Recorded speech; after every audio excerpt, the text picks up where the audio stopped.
السلام عليكم ورحمة الله وبركاته. طلاب حبايبي، طلاب ثالثة إعدادي في كل حتة في مصر، من اسكندرية أسوان، طلاب يوسف البدري وبس. النهارده يا مستر هنبدأ يا مستر هنبدأ في الوحدة الثانية. الدرس الأول منها هناخد درس نص الدرس ده، نص الدرس الثاني بقى هيبقى ينزل لك في وقت تاني بقى إن شاء الله. قال لي يا مستر الدرس الأول بيتكلم عن الخصائص الفيزيائية للتيار الكهربي، ودي وحدة كلها فيزياء، كلها كهرباء تمام، ونشاط إشعاعي. طب ايه الدنيا؟ طبعا مستر انا مش فاهم حاجه، ايه كهرباء ومش كهرباء؟ الكهرباء اللي ماشيه في البيت دي جايه ازاي ولا ايه الدنيا؟ فهمني يا مستر. هفهمك يا حبيب قلبي.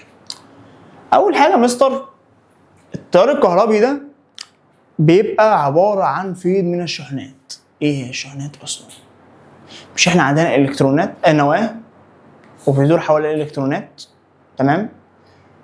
قال لي الالكترونات دي بتسري او بتمشي عبر مقطع من موصل، تمام. طب دي بتكون لي يا مستر، بتكون لي التيار الكهربي. احنا دلوقتي عارفين ان الذره دي مكونه من ايه؟ من الكترونات وبروتونات ونيوترونات، تمام. طب البروتونات والنيوترونات دي بيكونوا موجودين فين؟ في النواه. اما الالكترونات دي هي الالكترونات سالبه الشحنه دي بتدور حوالين النواه بسرعه كبيره جدا.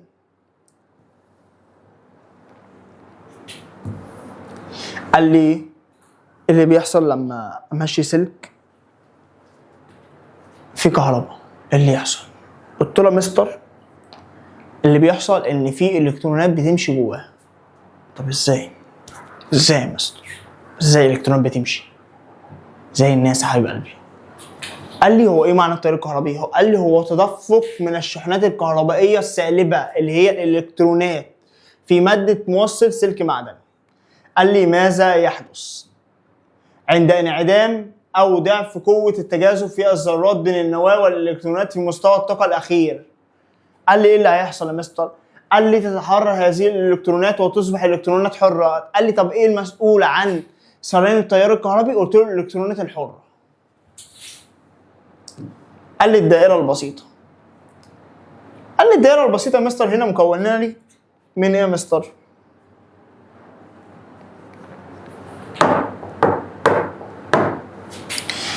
من بطارية موجبة وسالبة، موجبة وسالبة اهي، في عندي مفتاح، في عندي مصباح.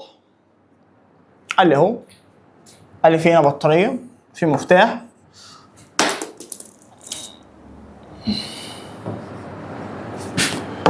في عندي سلك توصيل، وفي عندي مصباح اهو. تمام يا مستر؟ تمام يا حبيب قلبي.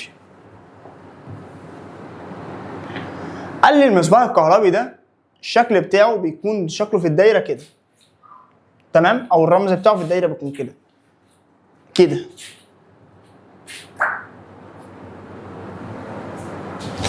شد كده، يعني هو قال لك ارسم دايره وحط لي فيها مصباح، تحط له مصباح كده. قال لي طب المفتاح الكهربي بيكون كده، كده مفتوح وكده مقفول. قال لي طب والسلك؟ قال لي الرمز بتاعه ال، وقال لي هو اهو الشكل بتاعه يكون كده.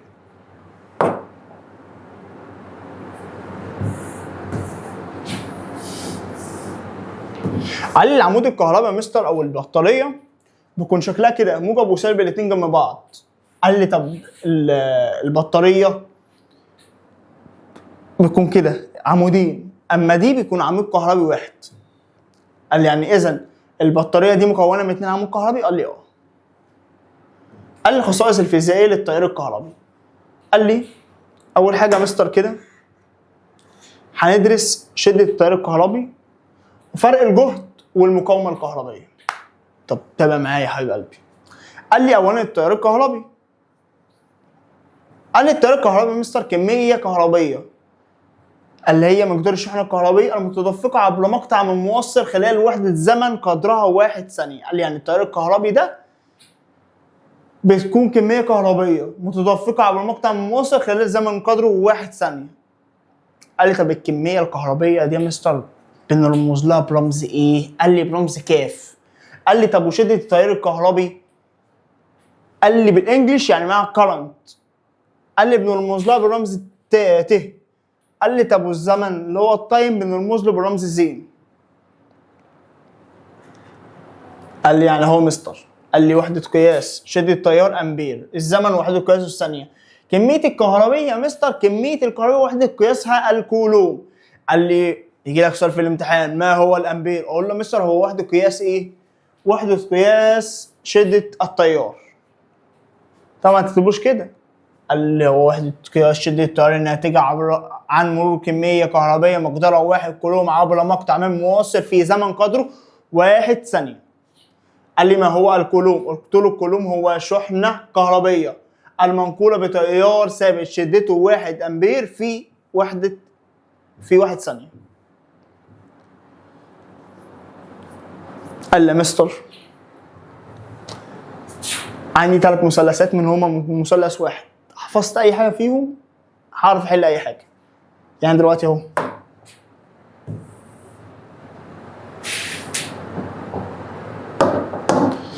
مثلث كاف ت زين ت شدة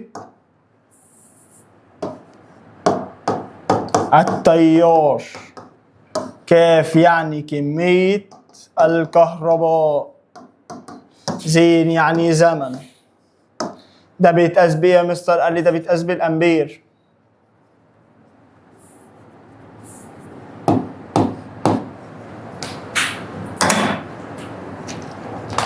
قال لي اما التاني ده مستر بيتقاس بايه؟ قال لي بيتقاس بالثانية. قال لي اما ده بيتقاس بايه؟ بالكولوم.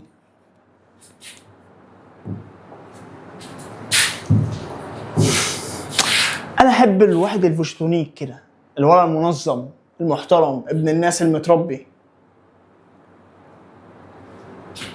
يا مستر مين هو الولد المحترم الفوشتونيك المتربي؟ بص يا حبيب قلبي، انا بحب الولد اللي هو بيكون يقرا السؤال ويطلع معطياته على جنب كده. يعني بيقول لي دلوقتي احسب شده التيار. قال لي شده التيار معناها ت، ما اعرفهاش، اعمل لها كده على جنب. تمام. الناتجه عن مرور كميه كهربيه، طالما قال لي كميه كهربيه يعني كاف. كميه كهربيه مقدارها كام يا مستر؟ قال لي مقدارها 2700. يبقى 2700 بتقاس بايه ده مستر؟ قال لي بتقاس بالكولوم، يبقى كولوم. خلال مقطع من موصل لمدة دقيقة ونص. قال لي الزين بتساوي 1.5 دقيقة. أنا دلوقتي بحول من دقيقة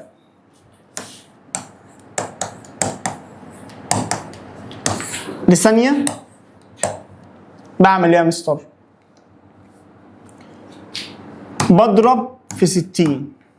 قال لي طب من ثانية لدقيقة بقسم على 60. طب أنا دلوقتي لو عايز من ساعة بقى مستر، ساعة، أضرب في 60 برضو وأنا راجع أقسم على 60. طب ولو 60 في 60 بكام يا مستر؟ ب 3600. ده لو عايز أحول من ساعة لثانية. كنا واخدين الكلام ده في الترم الأول يعني لو إحنا نفتكره.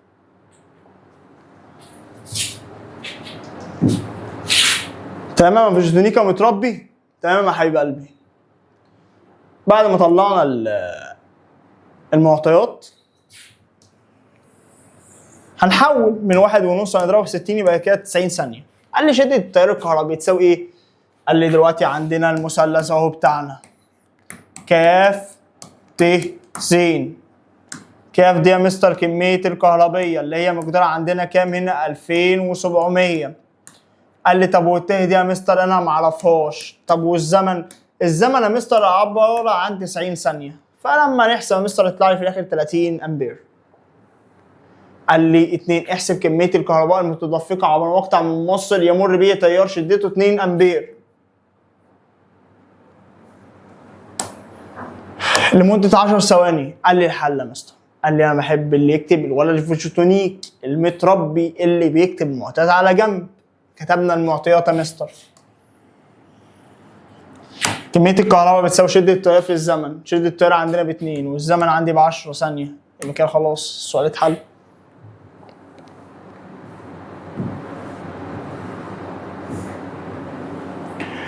قال لي ماذا يحدث عند زيادة كمية الشحنة الكهربية المرة عبر مقطع موصل للضعف مع ثبات زمن سريانها.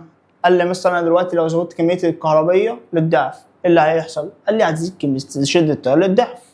ليه يا مستر؟ عشان الزمن ثابت. قال لي زيادة كمية الكهربية عبر مقطع موصل من موصل للضعف ونوصل الزمن بتاعها للنصف. ايه اللي بيحصل يا مستر؟ انا دلوقتي قللت للضعف، زودت للضعف وقللت الزمن للنصف، معنى كده ان كميه الكهرباء دي هتزيد ل4 امثال.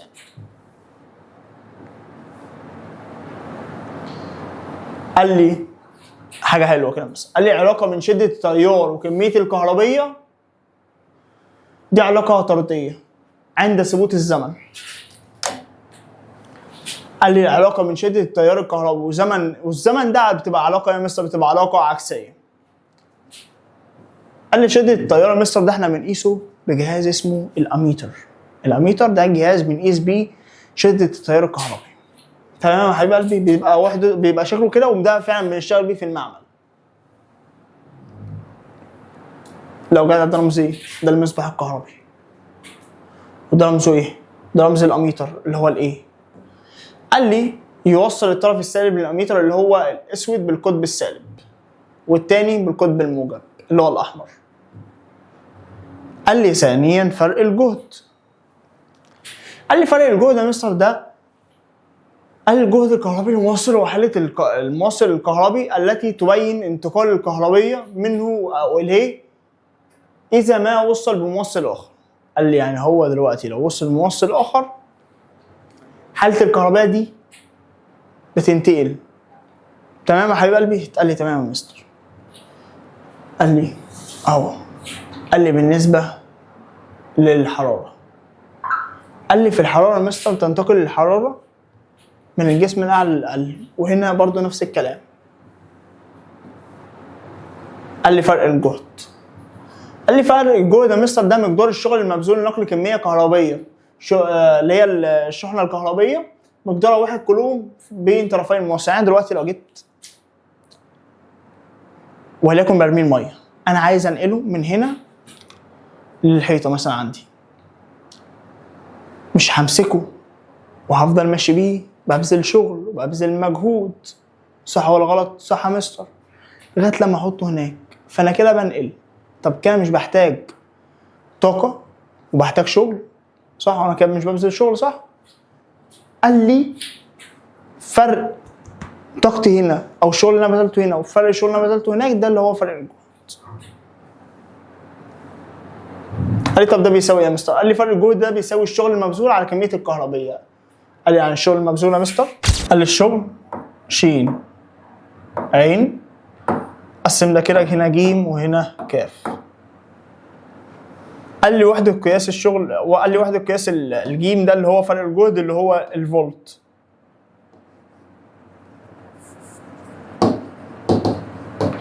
قال لي طب والكاف ده يا مستر وحده قياسها كولوم. قال لي والشغل وحده قياسه جول. قال لي 1 فولت بيساوي 1 جول على 1 كولوم. الشغل المبذول كمية الكهربية.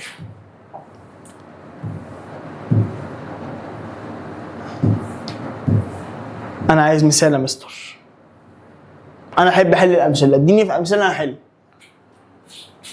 المثلث الجميل بتاعنا بيقول لي الشغل بيساوي ج على كاف، ج على كاف، ج على كاف، ش ش. الشغل بيساوي ج على كاف، الشغل بيساوي ج على كاف، شغل بيساوي ج على كاف. قال لي مستر إذا كان مقدار الشغل المبذول لنقل كمية كهربية مقدارها 300 كولوم. حل المسألة دي وبعد كده تعالى لي. أنا هطلع لك من الكادر اهو دلوقتي، صورها وتعالى لي. أهو حلتها، حلها يا حبيب قلبي. مقدار 300 كولوم بين نقطتين يساوي 33300. فاحسب فرق الجهد بين نقطتين. أنا دلوقتي عندي الشغل بيساوي 33300 وكمية الكهرباء بيساوي 300 كولوم. إيه اللي هيحصل يا مستر للجيم؟ قال لي الجيم يا مستر اللي هي فرق الجهد. فرق الجهد بيساوي فرق الجهد أهو، خبيه ش على كاف أهو، ش غ على كاف. شغل على كميه الكهربائيه. فلما قسمنا مستر طلع لي بثلاث وحيد اللي هو 111 فولت. قال لي ثاني سؤال، احسب مقدار الشغل المبذول لنقل كميه كهربيه مقدارها 20 كولوم عبر مقطع من موصل، فرق الجهد عليه كان 50 فولت. قال لي الحل يا مستر. قال لي الشغل عندي انا معرفوش، فانا عايز اجيبه، وكميه الكهربيه عندي بتساوي 20 كولوم، وعندي الجيم هنا عندي اللي هي الفرق الجهد بيساوي 50 فولت.